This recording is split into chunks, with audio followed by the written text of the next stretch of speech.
അപ്പോൾ എല്ലാവരെയും ഞാൻ നമ്മുടെ ഏറ്റവും പുതിയ വീഡിയോയിലേക്ക് സ്വാഗതം ചെയ്യുന്നു. എന്ന് ഞാൻ നിങ്ങളോട് പറയാൻ ഉദ്ദേശിക്കുന്ന വിഷയം, ഒരു ഹൈന്ദവ മതഭ്രാന്തൻ അവൻ മുസ്ലിങ്ങളെയും ഇസ്ലാമിനെയും ഒക്കെ തേജോവധം ചെയ്ത് കാണിക്കാൻ അവൻ സ്വീകരിച്ച ഒരു വിചിത്രമായ മാർഗമുണ്ട്. ആ മാർഗം എന്താണെന്ന് ആണ് ഞാൻ നിങ്ങളെ പരിചയപ്പെടുത്തുന്നത്. അപ്പോൾ വിശദമായ വിവരണത്തിന് വീഡിയോയിലേക്ക് പോകാം. അപ്പോൾ ഇവൻ ഒരു ഷോർട്ട് വീഡിയോ ഇട്ടുകൊണ്ട് ആ ഷോർട്ട് വീഡിയോയിലൂടെ പറയുന്നത്, ഇവിടുത്തെ മുസ്ലിങ്ങളെല്ലാം അവരുടെ പൂർവികരെ എടുത്ത് പരിശോധിച്ചാൽ എന്ന് പറഞ്ഞുകൊണ്ട് അവരുടെ വാപ്പാടെ എന്നും പറഞ്ഞ് ഒരു അരമണിക്കൂർ വാപ്പാടെ എന്ന് പറഞ്ഞു പോയിട്ട് അവരുടെയൊക്കെ പിതാമഹന്മാരെ, ഇവരുടെയൊക്കെ ഉപ്പാപ്പാനെയൊക്കെ പരിശോധിച്ചാൽ ഏതെങ്കിലും കേശവനും ഏതെങ്കിലും രാമനും ജനാർദ്ദനനും ഒക്കെ ആയിരിക്കും. ഇവരെല്ലാം ഇന്നലെകളിലെ ഹൈന്ദവ സമൂഹത്തിൽ നിന്നും മതപരിവർത്തനത്തിലൂടെ ഇസ്ലാമായതാണ്, മുസ്ലിം ആയതാണ്. അല്ലാതെ ഇന്ത്യയിൽ മുസ്ലിങ്ങൾ ഉണ്ടായിരുന്നില്ല, ഇവിടെ ഹിന്ദുക്കളാണ് ഉണ്ടായിരുന്നത്, ഇത് ഹിന്ദുക്കളുടെ നാടാണ്, രാജ്യമാണ് എന്നൊക്കെ പറഞ്ഞുകൊണ്ട് മുസ്ലിങ്ങൾക്കെതിരെ വിഴപ്പലക്കുകയാണ്. എന്നിട്ട് അവൻ ഒരു വീഡിയോയിലൂടെ ആണ്, ഒരു ഷോർട്ട് വീഡിയോയിലൂടെയാണ് ഇതെല്ലാം പറയുന്നത്. അപ്പോൾ ആദ്യം തന്നെ നിങ്ങൾ ആ ഷോർട്ട് വീഡിയോ ഒന്ന് കണ്ടു നോക്കൂ. നിന്റെ പാപ്പാന്റെ പേര് വല്ല ശങ്കരനും ഈ പറയുന്ന അയ്യപ്പനും ഒക്കെ ആയിരിക്കും എന്നുള്ളത് മറന്നുകൊണ്ട് നീ സൗദി പോലും അതല്ലെങ്കിൽ ഇറാൻ പോലെയുള്ള ഇസ്ലാമിക രാജ്യങ്ങൾ, നീയൊക്കെ ഡ്യൂപ്ലിക്കേറ്റ് മുസ്ലിങ്ങളാണ്, മതം മാറിയ മുസ്ലിങ്ങൾ, ഞങ്ങളുടെ കാര്യത്തിൽ അഭിപ്രായം പറയണ്ട എന്ന്. അപ്പോൾ കണ്ടല്ലോ. അപ്പോൾ എനിക്കിവിടെ പറയാനുള്ളത്, ഞാൻ ഏറെ കാലമായി ഇത്തരം പല വ്യക്തികളുടെ ഇസ്ലാം വിരുദ്ധ മുസ്ലിം വിരുദ്ധ പ്രസംഗങ്ങളും പരാമർശങ്ങളും ഒക്കെ നിരന്തരം കേൾക്കാറുണ്ട്, കാണാറുണ്ട്. ഇതൊക്കെ പലവട്ടം കേൾക്കുകയും കാണുകയും ഒക്കെ ചെയ്യുമ്പോൾ ഞാൻ ധരിക്കുന്നത് എന്താണെന്ന് വെച്ചാൽ, ഇതിനെല്ലാം മറുപടി പറയാൻ നിന്നാൽ അവരെ പോലെ തരം താഴേണ്ടി വരും. ചില പറയാൻ പാടില്ലാത്ത പദപ്രയോഗങ്ങളൊക്കെ ഉപയോഗിക്കേണ്ടി വരും. അതുകൊണ്ട് ഞാൻ പറയാറില്ല. ഏതായാലും അവൻ ഒരു കാര്യം സമ്മതിച്ചു, ഇന്നലെകളിലെ ഹൈന്ദവ വിഭാഗങ്ങളുടെ പൂർവികർ, ഞങ്ങളുടെ മുതുമുത്തച്ഛന്മാർ അങ്ങനെയുള്ള ഒരുപാട് തലമുറ പിന്നോട്ട് പോയി കഴിയുമ്പോഴുള്ള ആ മുത്തച്ഛന്മാരുടെ കാലത്ത് അവരിൽ നിന്നും മതപരിവർത്തനം നടത്തിയാണ് ഇവിടെ ഇസ്ലാം ഉണ്ടായത്, മുസ്ലിം ഉണ്ടായത്. അപ്പോൾ ഇവന്റെയൊക്കെ ഒരുപാട് തലമുറ പിന്നിലോട്ട് പോയാൽ ഇവന്റെയൊക്കെ വലിയ മൂത്താപ്പായും കൊച്ചാപ്പായും ഒക്കെ ഏതെങ്കിലും കേശവനും രാജേന്ദ്രനും ഒക്കെ ആയിരിക്കും എന്നാണ് ഇവൻ പറയുന്നത്. അപ്പോൾ അവരുടെ പൂർവികർ മതം മാറി വന്നാണ് ഇവിടെ ഇസ്ലാം ഉണ്ടായത് എന്ന് അവൻ അവകാശപ്പെടുന്നു. അപ്പോൾ ഏതായാലും ഒരു കാര്യം വ്യക്തമാണ്, ഒരു കാര്യത്തിന് ക്ലാരിഫിക്കേഷൻ കിട്ടിക്കഴിഞ്ഞു. എന്താണെന്ന് വെച്ചാൽ, ഏത് മനുഷ്യനും തെരഞ്ഞെടുക്കുക, ഒരു തെരഞ്ഞെടുപ്പ് വന്നാൽ തെരഞ്ഞെടുക്കുന്നത് ഏറ്റവും മികച്ചതിനെ തെരഞ്ഞെടുക്കുള്ളൂ.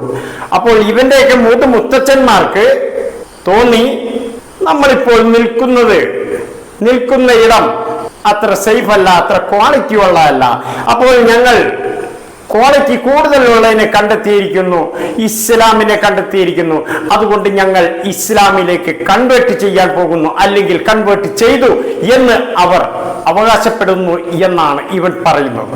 ഇവിടെ എനിക്കിവനെ ബോധ്യപ്പെടുത്തേണ്ട ചില കാര്യങ്ങളുണ്ട്. ഇവൻ പറയുന്നത്, ഇത് ഹിന്ദുക്കളുടെ മണ്ണാണ്, ഹിന്ദുക്കളുടെ നാടാണ്, മണ്ണിന്റെ മക്കൾ വാദം ഉയർത്തുകയാണ്.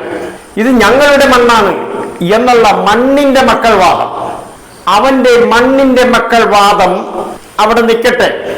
ഈ മണ്ണിന്റെ മക്കൾ വാദം ഉയർത്തുകയാണെങ്കിൽ സത്യത്തിൽ ഈ മണ്ണിന്റെ യഥാർത്ഥ അവകാശികൾ ആരെന്നുകൂടി ഒന്ന് പരിശോധിക്കേണ്ടതുണ്ടല്ലോ. നമുക്ക് ആ പരിശോധനയിലേക്കൊന്ന് കടക്കാം. വിശദമായി കേൾക്കുക, ശ്രദ്ധിച്ച് കേൾക്കുക, വീഡിയോ പൂർണ്ണമായി കാണുക. അപ്പോൾ ഞാൻ പറയുന്നത്, ഈ മണ്ണിന്റെ യഥാർത്ഥ മക്കൾ ആരാണ് എന്നതിൻ്റെ ഒരു വിശദമായ പരിശോധനയിലേക്കാണ് ഞാൻ പോകുന്നത്. ഇങ്ങനെയുള്ള പരിശോധനയൊന്നും നടത്താൻ സത്യത്തിൽ എനിക്ക് താല്പര്യമുള്ള ഒരു കാര്യമല്ല. എന്നിരുന്നാലും ഇത്തരം തമ്മാടികൾ, ഇത്തരം ചെറ്റകൾ വന്ന് മുഖത്ത് നോക്കി വെല്ലുവിളിച്ചുകൊണ്ട് നമ്മുടെ അസ്തിത്വത്തെ ചോദ്യം ചെയ്തുകൊണ്ട് പ്രസംഗം അഴിച്ചു വിടുമ്പോൾ അതിന് ആരും തന്നെ മറുപടി കൊടുക്കുന്നത് കാണുന്നില്ല. ആ സാഹചര്യത്തിൽ ഞാനും കൂടി ഇതിന് മറുപടി കൊടുക്കാതിരുന്നാൽ അത് ശരിയാകില്ല. അപ്പോൾ ഇത്തരക്കാരുടെ എണ്ണം വർദ്ധിക്കും.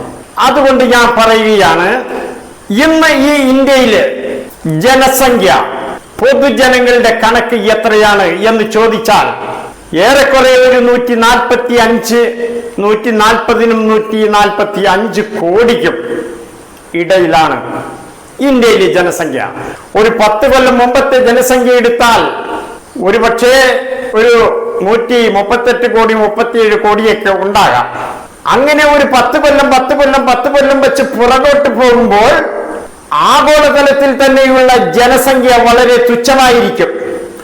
ആ തുച്ഛമായ ജനസംഖ്യയിൽ നിന്നും ഒന്നുകൂടെ റിവേഴ്സ് പോവുക, റിവേഴ്സ് ഗിയറിടുക. അങ്ങനെ റിവേഴ്സ് ഗിയറിട്ട് പിന്നോട്ട് പോകുമ്പോൾ നമുക്ക് കാണാൻ സാധിക്കുന്നത് ഒരു പുരുഷനിലും ഒരു സ്ത്രീയിലുമായിരിക്കും ചെന്നെത്തുക.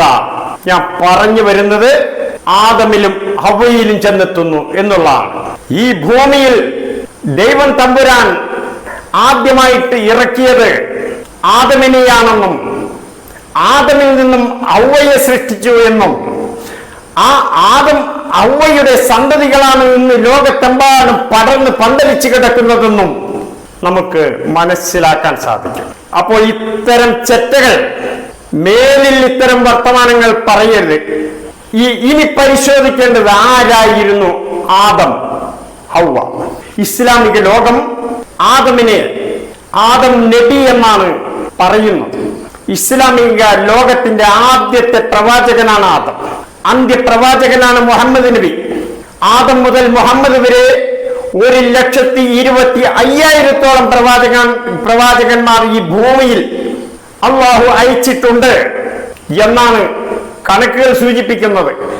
പ്രമാണങ്ങൾ നമ്മോട് പറഞ്ഞു തരുന്ന വിശദീകരണം 1,25,000-ഓടടുത്ത് ഈ പ്രവാചകന്മാരെല്ലാം ഇവിടെ വന്ന് പറഞ്ഞത്, ഈ പ്രവാചകന്മാരുടെ സന്തതി പരമ്പരകൾ ഇവിടെ വന്ന് പറഞ്ഞത് എന്താണ് പറഞ്ഞത്? നിങ്ങൾ ദൈവത്തെ ആരാധിക്കുക. ആരാണ് ദൈവം? അള്ളാഹുവിനെ ആരാധിക്കുക. അള്ളാഹുവിന്റെ സൃഷ്ടികളെ ഒന്നും തന്നെ ആരാധിക്കരുത്.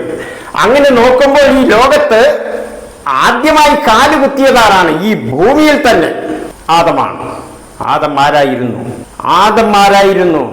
ആദം ഒരു ഇസ്ലാമായിരുന്നു.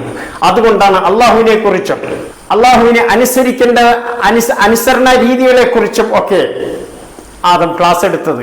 ഇസ്ലാമിക ലോകം ആദമിനെ ആദം നബി എന്നാണ് വിശേഷിപ്പിക്കുന്നത്. ഹവ്വയെ ഹവ്വ എന്ന്. ഈ ആദമിൽ നിന്നും ഹവ്വയെ സൃഷ്ടിച്ചു. ആദം ഹവ്വയിൽ നിന്നും ഇന്ന് ഈ ലോകത്ത് കാണുന്ന ജനങ്ങളെ സൃഷ്ടിച്ചു. അങ്ങനെ ഈ ആദം ഹവ്വ ജനങ്ങളിൽ നിന്നും പിൽക്കാലത്ത് ഇതിൽ നിന്നും ചിലർ കൊഴിഞ്ഞുപോയി. എന്തുകൊണ്ടാണ് കൊഴിഞ്ഞുപോയതെന്നറിയാമോ? ആദമിന്റെ നിർദ്ദേശപ്രകാരം ഈ മതത്തിൽ ജീവിക്കാൻ അല്പം ബുദ്ധിമുട്ടുണ്ട്. കാരണം മറ്റ് പല കാര്യങ്ങളും ചെയ്യാൻ പാടില്ല, ചെയ്യാൻ പാടുള്ളതും ചെയ്യാൻ പാടില്ല എന്നുള്ളതുമായ ശക്തമായ നിർദ്ദേശം ഇസ്ലാമിലുണ്ട്. അതുകൊണ്ട് തന്നെ തോന്നിയതെല്ലാം ചെയ്യണം എന്നുള്ളവർ ഇത് വിട്ടു പോകുന്നു, ഇതിനെ അനുസരിക്കാതെ പോകുന്നു. എന്നാൽ ദൈവത്തെ അനുസരിച്ച് ജീവിക്കണം എന്നുള്ളവർ ആദമിന്റെയും ഹവ്വയുടെയും നിർദ്ദേശം കേട്ട് ജീവിക്കുന്നു ലോകത്ത്. ഈ ലോകത്ത് ആദം എവിടെയാണ് വന്നിറങ്ങിയതെന്നറിയാമോ? ആദമിനെ അള്ളാഹു ഇറക്കിയത് എവിടെയാണെന്നറിയാമോ?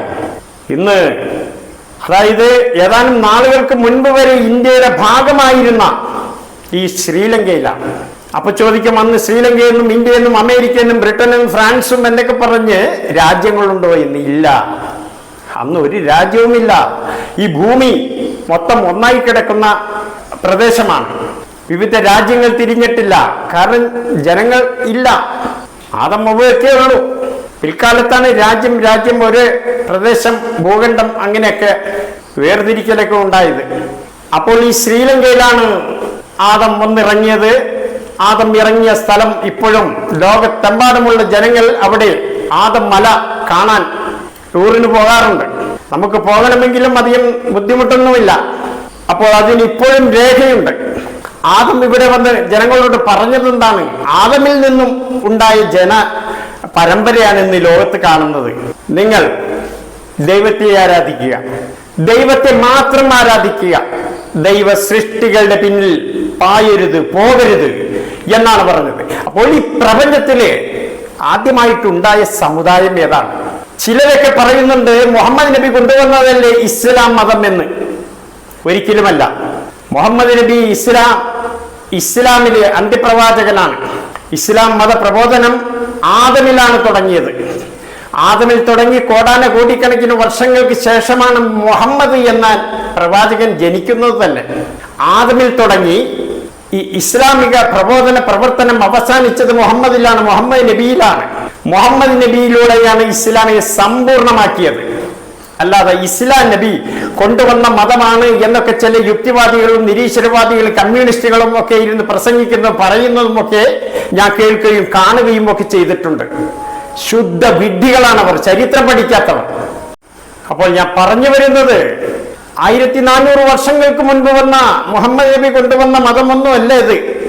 ലോകത്ത് മനുഷ്യനായിട്ട് ആദ്യമായിട്ട് ജനിക്കുന്നവൻ തന്നെ ഇസ്ലാമായിരുന്നു, മുസ്ലിമായിരുന്നു. ആദം ഔവ അവരിൽ നിന്നുള്ള സന്തതി പരമ്പര. അപ്പോൾ ഇതിനകത്ത് ചില നിയമ വ്യവസ്ഥകളൊക്കെ ഉണ്ട്. ഇതിനകത്ത് നിന്ന് ജീവിച്ചു പോകണമെങ്കിൽ ചിലത് ചെയ്യാൻ പാടില്ല, ചിലത് മാത്രമേ ചെയ്യാൻ പാടുള്ളൂ എന്നൊക്കെയുള്ള വ്യവസ്ഥിതിയൊക്കെ ഉണ്ട്. അപ്പൊ ഈ വ്യവസ്ഥിതിയൊന്നും പറ്റില്ല. എനിക്ക് തോന്നിവാസം ജീവിക്കണം, എനിക്ക് തോന്നുന്നത് ഭക്ഷിക്കണം, തോന്നുന്നത് ഭോഗിക്കണം, തോന്നുന്നിടത്തെല്ലാം പോകണം, തോന്നുന്നത് കുടിക്കണം, കഴിക്കണം എന്നുള്ളവരെല്ലാം ഇതിൽ നിൽക്കില്ല, ഇത് വിട്ടു പോകും. വ്യക്തിശുദ്ധി കാത്ത് സൂക്ഷിക്കണം എന്ന് ആഗ്രഹിക്കുന്നവർ ഇതിൽ നിൽക്കും. അപ്പോ ഈ 1000, 1200, 400 കൊല്ലം മുമ്പ് മുളച്ചു പൊന്തിയ മതമല്ല. അതിനു മുമ്പുള്ള ക്രൈസ്തവ മതം, യഹൂദ മതം എന്നൊക്കെ പലരും ചോദിക്കുന്നുണ്ട്. ഏത് മതത്തിനും മുൻപ് ഈ ഭൂമിയിൽ ആദ്യമായിട്ട് പിറന്നു വീണ വ്യക്തി മുതൽ ഇസ്ലാമായിരുന്നു, മുസ്ലിമായിരുന്നു. പഠിക്കുക, ചരിത്രം പഠിക്കുക. അല്ലാതെ മുസ്ലിങ്ങളെ തേജോവധം ചെയ്യാൻ സോഷ്യൽ മീഡിയയിൽ വന്ന് ഇന്ന് ഷോർട്ട് വീഡിയോ ഇടയല്ല വേണ്ടത്. ഇനി ഇത്തരം അസഭ്യ വർത്തമാനങ്ങൾ പറഞ്ഞാൽ ഇതിനേക്കാൾ വലിയ തെളിവുകളുമായിട്ട് ഞാൻ വരും. നീയൊന്നും പഠിപ്പിക്കാറായിട്ടില്ല, നീ പഠിക്കാൻ നോക്ക്. അതാണ് നിനക്കൊക്കെ നല്ലത്. കൂടുതലായിട്ടൊന്നും പറയുന്നില്ല. എന്നെ ശ്രമിച്ച എല്ലാവർക്കും വലിയൊരു സ്ഥലം.